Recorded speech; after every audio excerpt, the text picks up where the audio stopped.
Gaza से एक और दिल दहला देने वाली खबर सामने आई है। इजरायली हमले का निशाना इस बार नसार मेडिकल कॉम्प्लेक्स बना, यानी वो अस्पताल जहां घायल और बेघर फलस्तीनी शरण ले रहे थे। यहां जिंदगी बचाई जाती है, लेकिन अब वही अस्पताल मौत का मैदान बन गया है। और इस हमले में सिर्फ आम लोग ही नहीं, बल्कि 4 बहादुर पत्रकार भी मारे गए।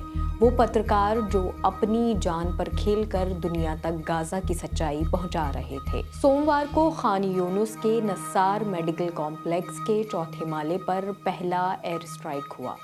अस्पताल में पहले से घायल मरीज और बेघर लोग मौजूद थे, लेकिन कुछ ही मिनटों बाद जब एम्बुलेंस और सिविल डिफेंस की टीमें घायल लोगों को बचाने पहुंची, उसी जगह पर दूसरा हमला कर दिया गया।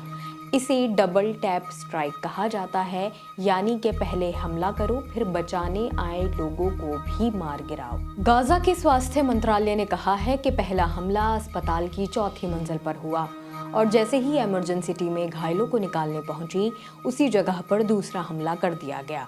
इस हमले में 4 पत्रकार शहीद हो गए।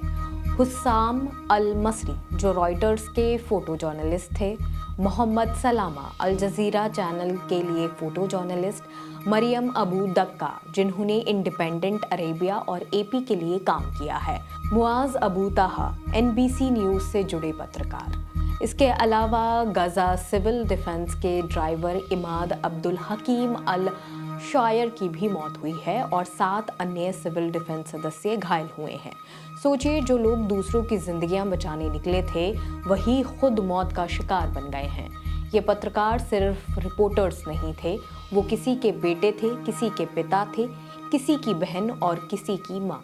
वो इंसान थे जिनका सपना सिर्फ यही था कि सच दिखाएं और दुनिया को बताएं कि गजा में हर रोज कैसी तबाही मचाई जा रही है। इन सभी जर्नलिस्ट के इंस्टाग्राम पेज देखें। उनकी आखिरी रिपोर्ट्स मैले न्यूट्रिशन यानी कुपोषण झेलते बच्चों पर थीं। उन्होंने उन फलस्तीनियों की तस्वीरें साझा की जो खाने की मदद के लिए यूएन के कैंपों तक जाते हुए घायल हो गए। ये सब नौजवान थे, 20 से 30 साल की उम्र के, दिन रात भाग दौड़ कर रहे थे। एक जगह से दूसरी जगह भागकर कैमरे में वो सच कैद कर रहे थे जिसे दुनिया देख सके।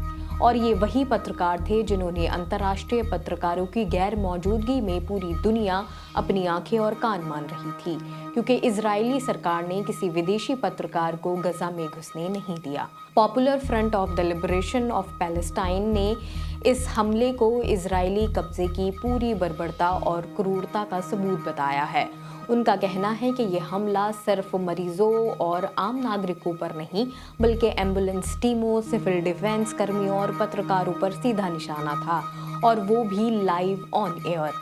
PFLP ने इजराइल और इसके सहयोगी, खास तौर पर अमेरिका को इस संगठित अपराध के लिए जिम्मेदार ठहराया है।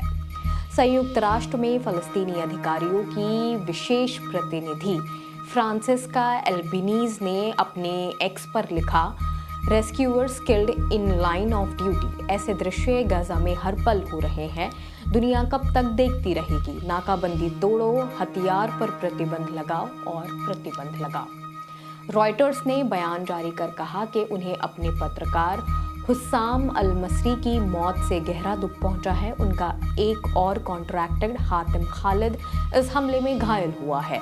उन्होंने कहा कि वे तुरंत दोनों पक्षों, इजराइल और गजा से मदद मांग रहे हैं ताकि घायलों को जरूरी इलाज मिल सके। ये बयान इस बात की गवाही देता है कि ये हमला सिर्फ पत्रकारों की हत्या नहीं, बल्कि पत्रकारिता पर सीधा हमला है। इस हमले के बाद गजा में अब तक शहीद हुए पत्रकारों की संख्या 244 हो गई है। जी हाँ, 244 पत्रकार, यानी 244 आवाजें, 244 कैमरे, 244 सच्चाइयाँ जिन्हें बंद कर दिया गया है। ये वे लोग थे जो दुनिया को दिखाना चाहते थे कि गजा में हर पल मासूम लोग कैसे मारे जा रहे हैं, लेकिन उन्हें एक एक करके खामोश किया जा रहा है। नासर मेडिकल कॉम्प्लेक्स पर हुआ ये हमला हमें याद दिलाता है कि गजा में सिर्फ इमारतें नहीं ढह रही हैं, बल्कि इंसानियत ढह रही है। जहां मरीज इलाज पाते थे, वहां अब खून और मलबा बिखरा पड़ा है। जहां पत्रकार दुनिया को सच्चाई दिखाना चाहते थे, वहीं उनकी लाशें पड़ी हैं। यही सिर्फ गाजा की लड़ाई नहीं है, ये पूरी दुनिया की इंसानियत का इम्तिहान है। और सवाल अब ये है कि दुनिया कब जागेगी, कब हथियारों की आवाज़ को रोका जाएगा, कब मासूमों की जिंदगियों को बचाया जाएगा। याद रखिए, पत्रकारों की हत्या सिर्फ इंसानों की हत्या नहीं है, ये सच की हत्या है। और जब सच मर जाता है तो इंसानियत भी धीरे धीरे खत्म हो जाती है। फिलहाल इस खबर में सिर्फ इतना ही। बाकी और खबरें देखने के लिए जुड़े रहिए ऑब्जर्वर पोस्ट के साथ। शुक्रिया।